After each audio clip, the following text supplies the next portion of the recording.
when you feel like giving up. When you thinking about giving up, don't. When it look like you ain't gonna make, keep going. When they tell you you can't, come on, man, who are they? When they tell you you're not gonna make it, don't believe them, man.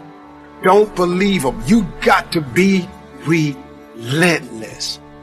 The thing you have to keep in mind before you give up is that if you give up, the guarantee is it will never happen.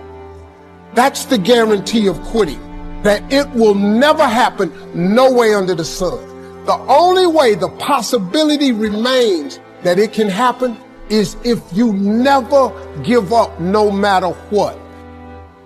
There's a Bible phrase that we could quote here that would be appropriate. It says, if you will be faithful over a few things, the small things, you will someday be ruler over many things and major things.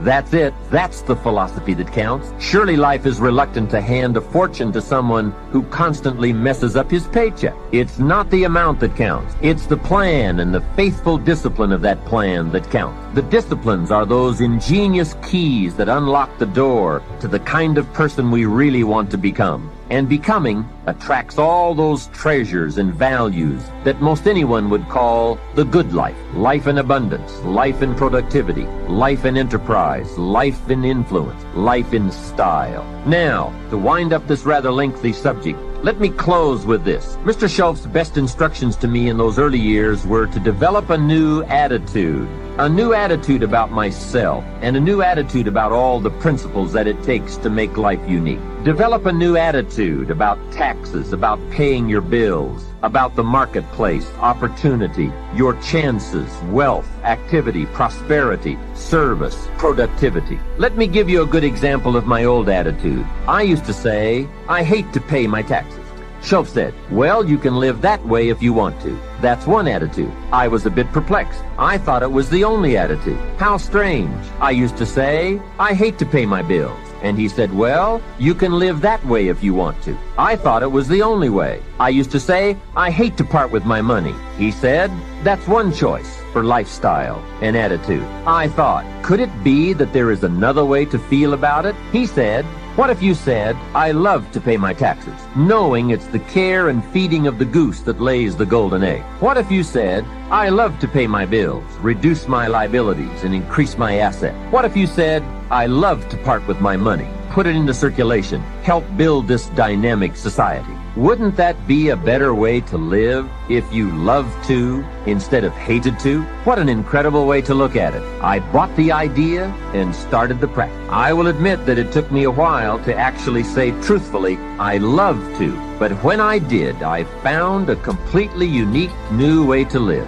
To love to instead of hate to. Shope even taught me to pay my bills with enthusiasm. He said the next time you pay $100 on an account, put a note inside with your check that says, with great excitement I send you this $100. He said you won't believe what happens on the other end. They don't get many notes like that. But best of all, you won't believe what happens on your end. The new feeling of being in control and having a philosophy of life that brings joy instead of frustration. This whole new attitude will create for you a whole new world. Remember, it's something anyone can do. Mr. Shope got me to open my first savings account. He said, do you have a savings account? I said, I don't have enough money. And he reminded me, it's not the amount that counts, it's the plan. The important thing is to begin. Wealth is a plan, not an amount. He asked me if I had $10. I said, well, yes. He said, then open up your savings account and do it with your new attitude and enthusiasm.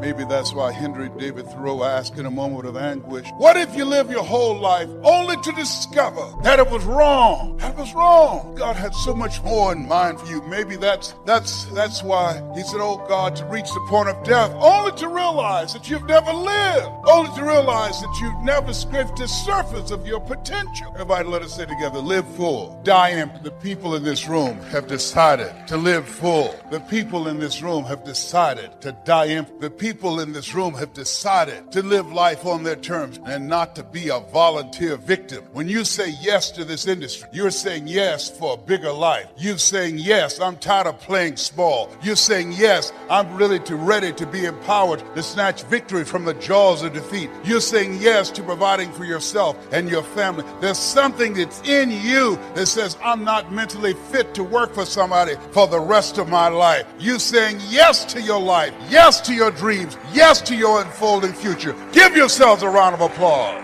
Give yourself a round of applause.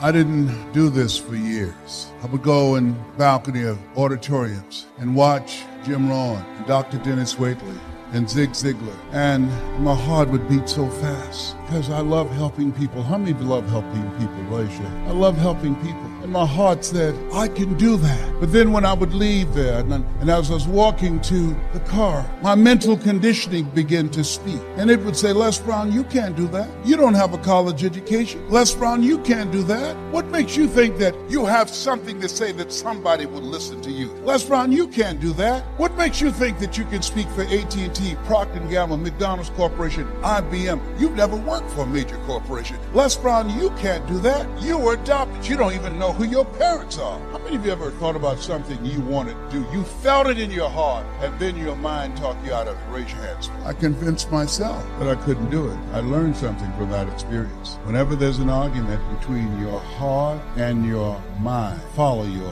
heart. The things that the heart can understand and heal, the mind cannot relate to. Maybe that's why my favorite book says, lean not unto thine own understanding. In all thy ways acknowledge him, and he shall direct thy path. There are things that you feel, that you know in your heart of hearts, that's not logical, it's not practical, it's not realistic, but there's something in you that says, I can do this, I can do this. I'm facing defeats and disappointments and failures again and again and again. There's still something in you that says, I can do this. Operating out of a thinking when life knocks you down, try and land on your back, because when you can look up, you can get up. I can do this. How can you present and people say, oh yes, I'd like to be a part of that. Yes, they have the personality and they need it and they don't show up.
End up being a babysitter. You have to be a counselor, a psychologist, a minister. They challenge, pray to Jesus and Yahweh and Melchizedek and Buddha. They'll get on your last nerve, have you chanting, Nomi Yoho Renge Kyo.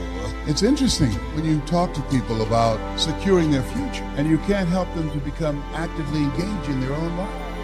And at the time he gets ready to come back home, how do I face the father I failed? How do I explain what happened to the thing, the living he worked his whole life for? He doesn't have any more life to work, April. He's old. I wasted his life with hookers and strippers, and I got nothing to show for it. Oscar, I got nothing, and he's still alive, and I gotta go home to this old man broke. It's one thing to blow your own money, it's another thing to blow mine. Tip lightly when you come to my house and you blew my money. That's my money. That was my life. That was my lifesaver. And you wasted it on what? And worse still, he has to go home smelling like a pig, smelling like something his daddy did not touch, smelling like something his daddy raised him not to eat. What do you do when your shame affects the people you love, affects the way they look at you, affects the way they handle you at the Thanksgiving dinner? And yes, they invited you, but you know the way they look at you, and you know what they think about you, and you have shame.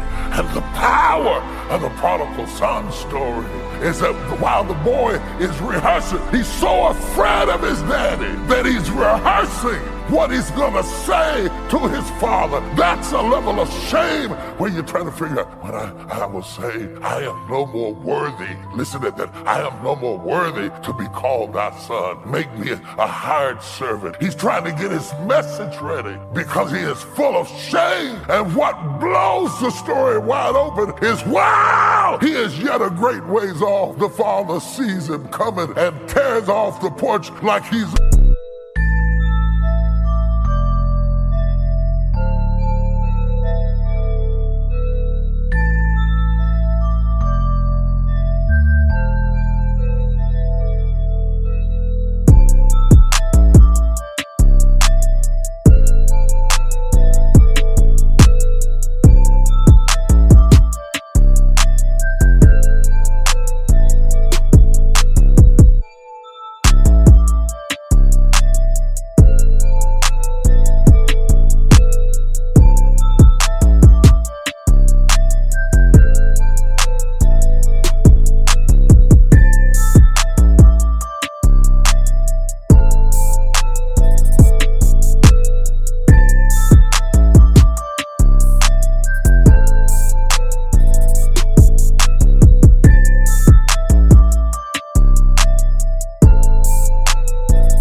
and runs out to meet him. You know why he ran out to meet him? Because he still wanted it. In spite of the fact that he smelled like swine, in spite of the fact that he had spent his substance in riotous living, in spite of the fact that he had given his father's living to a horse. He said, you're a shameful disciple, but I still want you. You messed up, but I still want you. And I want you bad enough to put a clean robe on a dirty boy. Without a shower, without a bath. Bring him the robe and the ring, and let's celebrate and all. No shower, no bath, no cleansings, no ceremonies, no rituals, no communions, no church service, no prayer meeting, because he was still his son. What is Jesus trying to tell us about shame and God? That God still wants you. That he has a plan for your life that he already knows.